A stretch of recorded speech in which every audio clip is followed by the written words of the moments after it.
Hi, this is Sky with WiltonLive.com, and we're here in Wilton Manors, Florida for the annual World AIDS Day Vigil and Remembrance Walk presented by the Broward House.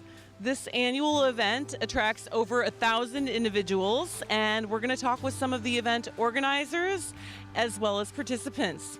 Thank you for joining us. Why is it important for you to participate in tonight's walk?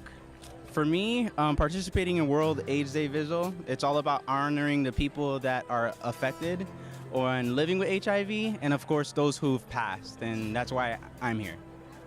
For me, it's a good way to spread awareness and help get rid of some of the stigma associated with HIV and AIDS in our community. It's for those that have passed, for those that are currently suffering, and for those who will be infected. There is a purpose why we're here, to combat the stigma that HIV and AIDS has and really make a stand in the community and let them know that we're here, there's no judgment, there's only love, joy, and hope. This is something we've been doing for years. It's passionate to our hearts, part of the LGBT Pride group. We've always wanted to give back to our community and be there for the community. Well, as an African-American female, I recognize the increase in the number of African-American women who are affected by the disease, as well as the families and the loved ones of those who are affected. So in addition to being a Broward House employee, I also recognize the need for people like me to be involved in the fight. First really started getting involved with it back in the 80s when the big onslaught came. A lot of my friends are no longer here, and I'm walking for them. I am HIV negative, but I'm a big advocate and supporter because so many people have been shunned in their lives, kicked out of their homes, their friends don't want to touch them and things like that. So I'm here for the people who can't walk. This is my first time here. We were invited by a friend of ours. He does suffer from AIDS. And I think that it's beautiful for him to have the amount of friends that he does here backing him and all of their friends. I see people here who aren't ashamed of their status. They have shirts that say positive. I think you shouldn't be ashamed. It's not a celebratory moment to be here, but it is beautiful to be here with people and know that you're loved and know that you have this community. I represent one agency, but there's so many different agencies here that are here in unity to show support for all people who have died many years ago or throughout the years due to AIDS. We have a Viva Glam line where 100% of the purchase price is donated completely to our MAC AIDS Fund. And to date, we've raised over $340 million just to help raise awareness. And every year we actually come out the actual week of December 1st, which is World AIDS Day, to make sure that we participate in all the World AIDS Day things that we can. And so we volunteered last year with over 8,000 volunteers across the nation. I feel it's important for me to march because of what the political climate is going to come into the next few years. I'm deeply concerned for the future of AIDS treatment, the options that will be made available to people that are less privileged. I'm very gravely concerned for the health of America, particularly those that are living with HIV. Do you feel that the public perception of HIV and AIDS has changed at all within the past decade, and if so, how? I do think that it's changed in parts. Again, where I work with both people of color and also people who are living with HIV. And when we talk about HIV in general, there is still stigma, there's still myths that's still in place. But in general, I think that as we go out and communicate and we educate people, that we're hoping that will change as we move forward. Definitely has changed. It has a long way to go. There's a lot of stigma, even within our own LGBTQ community, where people are kind of looked down. Oh, I wouldn't date somebody who's HIV positive or anything like that. The stigma's there. We've come a long way. We have a long way to go. But it's just like the walk that we're doing today. It's one step at a time. Well, definitely, the landscape itself has changed. There's a lot more medicine that's available. There's a lot more exposure. There's a greater conversation that's happening. And one of the things that we do is with MAC Cosmetics is every day is World AIDS Day. So we're always trying to continue that conversation and just build that awareness. West Virginia, it's hard. Like, doctors wouldn't prescribe you PrEP, and that's a big thing. People should have access to these things, and people should be taught about these things. When you conceal these things, then you have a risk of you have a higher risk of catching something and not knowing about it. I think part of the problem is that the community as a whole has put blinders to it, towards it. It's not spoken of as commonly as it used to be. So I think people need to be reminded about being safe and having safe sex and protecting themselves and protecting others, because I don't know that many people realize the incidence of the spread of the disease. I'm always really surprised in my line of work, the types of questions that people ask, like if HIV can be transmitted through kissing or sweat. So there's still a lot of work to be done. I do believe that there's also a lot of progress that's been made, but there still is a lot of work that needs to be done. I think if their perspective has changed, it would be minimal. I think the insurance companies are not looking at patients; they're looking at numbers. And I would be willing to wager that the reason my insurance was tanked was because I started claiming $2,600 a month worth of medication, which is today what my medical regime costs. I feel people don't, it's not as much of a stigma as it used to be. People are more understanding to it, more compassionate to it. The knowledge is out there, so people are more educated now, and it's not as looked down upon as much as it used to be in the past, which is a good thing. And it's groups like this that help promote awareness and education, so everyone feels included. Inclusive is really what it's all about, regardless of what you are, what your ethnicity is, what your orientation is, or what disease you happen to carry. Everyone needs to be included. A lot of things don't change until it hits home. So when it's a relative or somebody that's very close to you, a friend or a friend of a friend, then people really start getting educated because they want to understand and be there for the people. So it's really, there's been a lot more education over the years. We still have a ways to go, but it's certainly a lot better than it was 10 years ago. And how has HIV and AIDS affected you in your life personally in some way, in any way? Well, I don't know a single person that hasn't been affected by it in some way or another. I'm a psychologist, so I've worked with a number of people who've been affected by it and who are living with the disease. So I've had friends actually pass from the disease. I've seen people that have recently been infected. I've seen people that have been infected for their entire lifetime. So for me personally, I've kind of seen the disease in all of its forms in current day. I can't say what happened back in the 80s, but it's definitely something that continues to be a stain that definitely we need to continue to focus on and to help those individuals that are affected and infected by HIV and AIDS, because many people don't realize that those infected are also, the family members are also affected by that as well. And there's an entire support group that is really needed around any individual who comes in contact with that disease. And that's part of what we do with the Back AIDS Fund, is just really help to be there and to support our community. Well, I have a couple of friends that are living with the virus, and I think it's such a great time that we live in. Now that we have medications that make people uninfectious and able to have children, just like anybody else, we have medications that can prevent HIV, and we also have medications that are equivalent to the morning after pill in preventing pregnancy, but preventing HIV. So we basically have all the tools to eradicate this epidemic. People just need to know about it. What kinds of things do you do to reach out to the community other than tonight's walk? Well, we also do the AIDS walk every year. We do things that are in tandem with Broward House a lot of times, because I've been very involved with them for many years. Back to when the walk actually started and there was like only 200 people. So we try to just be there for people when they call up or if they need a safe place to come and worship. Our church is open and affirming to everybody. Many people that I know have passed. Others are battling right now. It's not what it used to be, but it still has a stigma, unfortunately, with a lot of people that don't have the knowledge and the education of what it is to be HIV positive and living with that. It not only affects a person that is suffering with the disease, but also the family around and the friends around.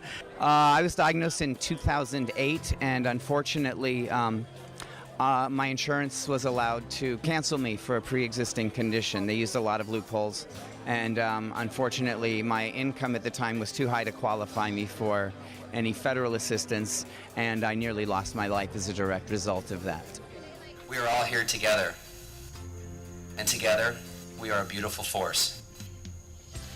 We are a force that is necessary, because in a world filled with success and joy and triumph, in the face of HIV and AIDS, there still continues to be loss, decimation, and death. While we're here to remember those who we love, to support those who are fighting the fight, to honor those who are no longer here, we also need to look around, gaze upon one another, and recognize the strength that we have in numbers, in community, in family. I hope that tonight, in addition to hearing some amazing messages and being entertained by some very talented people, that you all leave with the knowledge that we are a powerful force, a force that is needed, a force that matters. Without further ado, let's begin our program. Since 2010, this group of men, now over 160 in number, have dedicated themselves to making high-quality music and making the world a better place for LGBTQ people. It's my honor to introduce you to the Gay Men's Chorus of South Florida. No, you will not be alone. And when the day has all but ended,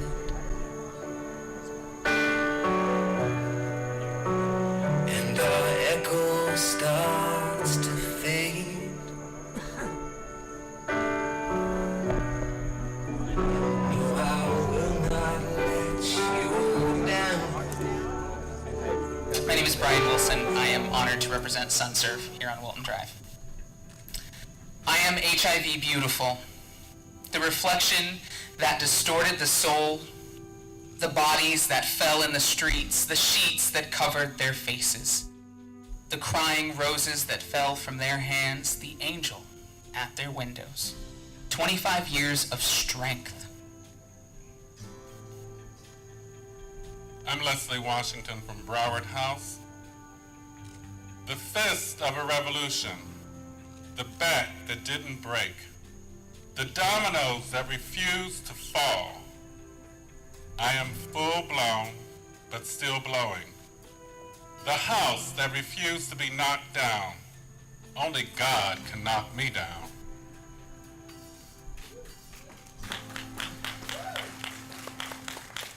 Good evening, I'm Les Romantics. I represent the Pride Center. I'm HIV beautiful, more human than status, skin and sweat and heart, just looking to be loved. For someone to see through this anatomy, I'm still here. You can kiss me without hesitation. I'm still me. I'm the fight that silenced the war, the soldier that found his way home. There's God in me. Can you see me? I'm HIV beautiful.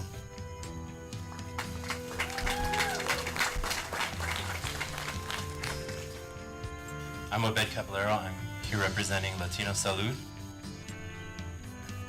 I am the care that rebuilt the village, the hands that picked the bodies up. I promise to keep picking them up, to be the voice that never learns silence. There is still work to be done, still knowledge to spread, and we can do it together.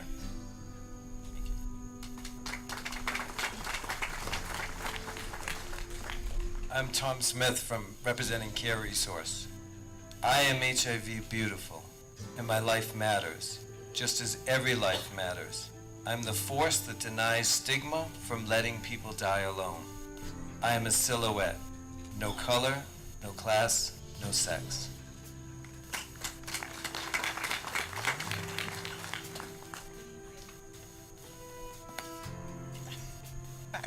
Good evening, I'm Karen White representing Broward House. This world can't box me in. I am unity. I am you and me, and grace, and hope, and lungs that won't stop me from breathing. Hi, I'm Kevin Clevenger from the Poverello Center. I am the care that will keep this world from seeing so many ghosts. I am alive and brave, a healthy future, more human than status. I am HIV beautiful.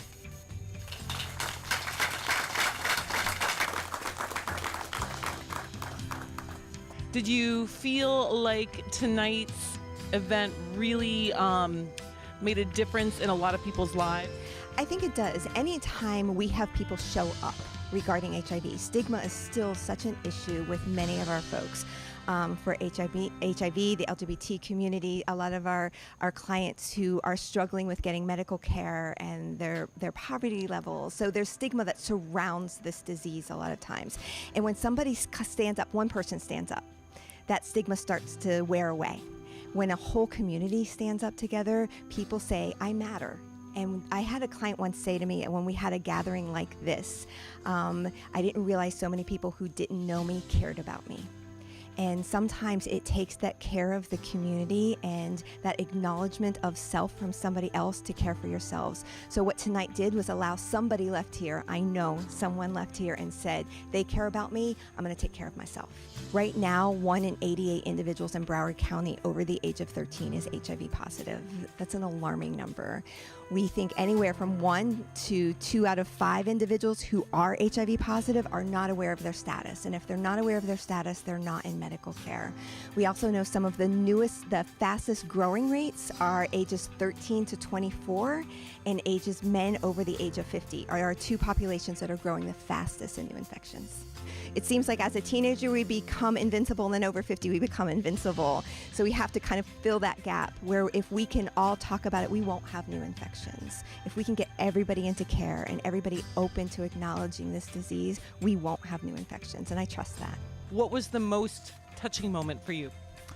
Well, I had a little bit of an epiphany because usually I walk in the walk and I go there and I do my thing and I'm inside the fishbowl and part of the community, but I had a flat tire tonight. So I came right here, and that was the touching moment, just to be here quietly alone by myself and the Gay Men's Chorus rehearsing, and then just seeing my community come towards me with their candle lights one by one.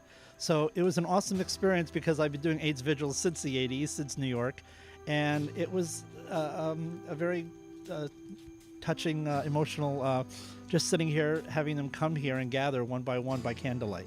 Since 1981, over 39 million people have died of AIDS, and this is the one only museum in the world. What we do is we educate and enlighten the community, we document and remember the history, and we also just empower the survivors to know that it's a place of hope and education, and a place where we honor you, the people who are survivors, like me, 14 years HIV positive. It's not just about here's a virus and take a medication. It's the most politicized disease. It's the most stigmatized disease. And we're comfortable talking about it, and hopefully are educating people to be comfortable talking about it. For those first 10 or so years, the World AIDS Day was really about remembrance more than anything. And now as the new drugs and opportunities for treatment have come along, it really has, it's something that helps keep in the forefront the idea of, while we have to remember and celebrate those who've gone before us, we also have a responsibility to be vigilant and to continue to spread the message about testing and treatment and move forward. People in their teens and their early 20s don't ever think they're going to get anything. They don't think they're going to get cancer. They don't think they're going to get HIV. They don't think they can become diabetic, because when you're young, you think you're invincible. So I think it's just, again, when we have some great, at our agency, some great young outreach workers, and they're able to talk one-on-one and into small groups with people their own age, and they'll listen more when it's somebody their own age, I think, talking. It's not necessarily somebody in their 50s and 60s saying it to them. It's people who do outreach work and education in their 20s and 30s, and they really are doing a great job getting the message out to their own generation now. People of my age, we heard the initial message, and then I think there was kind of a lull, especially in education. A lot of school systems still to this day fight the idea of teaching about HIV in the school systems, and we're lucky in Broward County to have a very progressive outlook for HIV education in the school systems, but there are many places across our country where today they still don't talk about HIV in the schools. So there's a lot of people in their 20s and 30s who, because they've never known somebody who's HIV positive, still don't really understand their risk and the behaviors that can possibly infect them. So for our generation, we're trying to keep the word out and keep the message going, and hopefully opportunities like tonight will help those younger people who were in attendance also hear the message that we're trying to spread. How long have you been doing this? I started out in AIDS work almost 30 years ago in Indianapolis, where I'm originally from. And so I've been with the AIDS community for 30 years now. This is my first year here in Broward County. I started at Broward House in February. So this is my first AIDS walk in Broward County. I was looking for a job after I moved down here, and somebody said, this is a great organization. They're looking for a development professional. And I applied for the job. And I say to everyone, after the first interview, I called my husband and said, I don't care what they pay, I've got to work there. So I feel truly blessed to be able to work for Broward House.